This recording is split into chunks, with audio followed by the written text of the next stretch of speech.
today we're going to be making homemade granola bars. These are a chewy granola bar. You can sub out the additional ingredients. So I have 1 cup of natural creamy peanut butter, 4 cups of old-fashioned oats. I have about 3 tablespoons of pumpkin seeds, which I've done a little bit of a rough chop on, and half a cup of what I'm going to be using is chocolate chips. You can add what you'd like. You could use walnuts, pecans, almonds. You can use dried cranberries, raisins, anything you'd like. Now you're also going to be adding 3 to 5 tablespoons of honey. So to make this easier, I am going to warm this in the microwave very quickly. It's going to make it spreadable, 30 seconds. It's going to make it spreadable. It'll make mixing it much easier. So, again, rough chop for me on the nuts. You don't have to chop them. It's entirely up to you and what you and your family may or may not like. But this is what we like.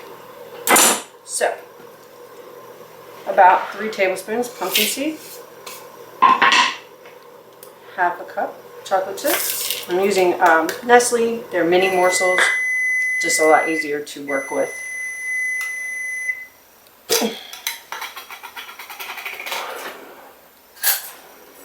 Now, I don't really measure my honey. I just kind of pour it in until I like what I see. And I can add more if I want to. So always err on the side of caution. Use less than you need because you can add more. It's very difficult to remove it, and that's not something you're going to remove. So, in only 30 seconds, we have pretty pourable peanut butter. Pretty pourable peanut butter. That was silly. Alright.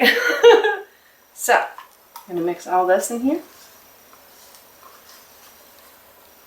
And I may add more chocolate chips. It really is going to depend on how it looks and how it feels to me.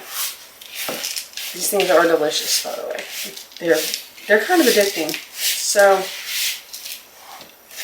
you might want to be careful. If you really like chocolate or sweets, maybe don't make it your favorite thing. Because they're hard to resist. Oh, a little bit of salt.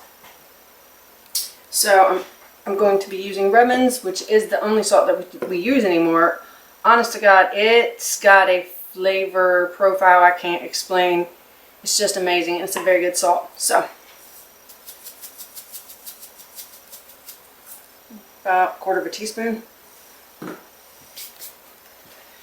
Now you're just going to take your time and kind of mush all of this together. Won't take long, just a few minutes.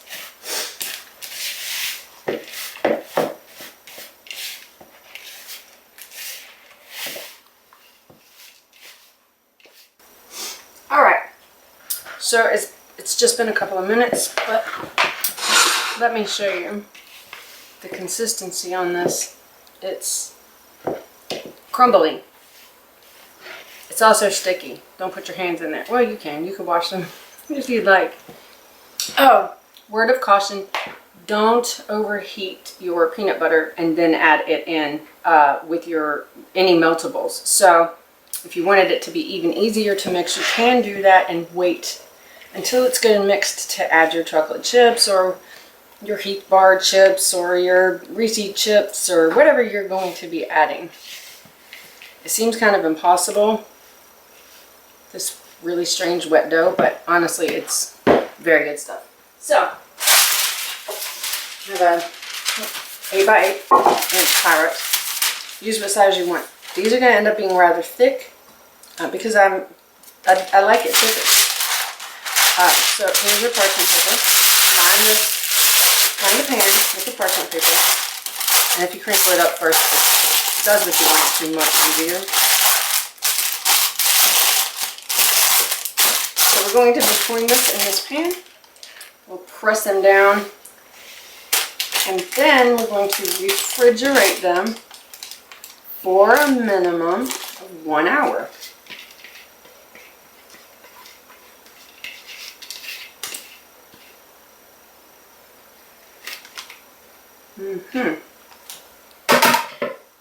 So, just press them down, press them into your corners. You do want to get it very, very flat, but you're not going to do it with this. So you're just kind of getting it in your pan right now.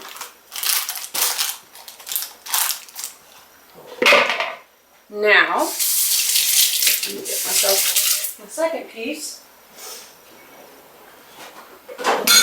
And yes, you will want to have either longer sides that you can fold across this piece, sleeve that way, or an extra piece. Alright.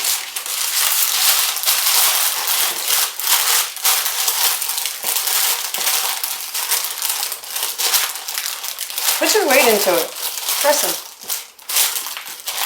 Or you don't have to. Maybe your hands are much stronger than mine.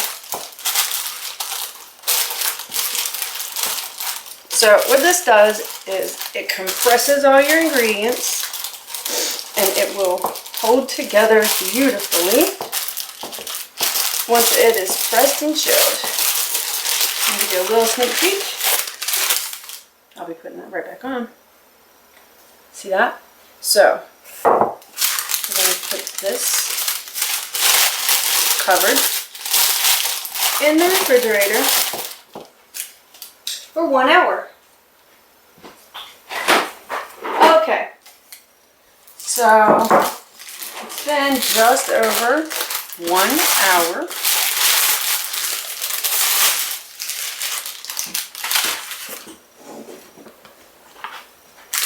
Alright. Now, the edges, I didn't spend a lot of time pressing them in. If you do, it will all be one big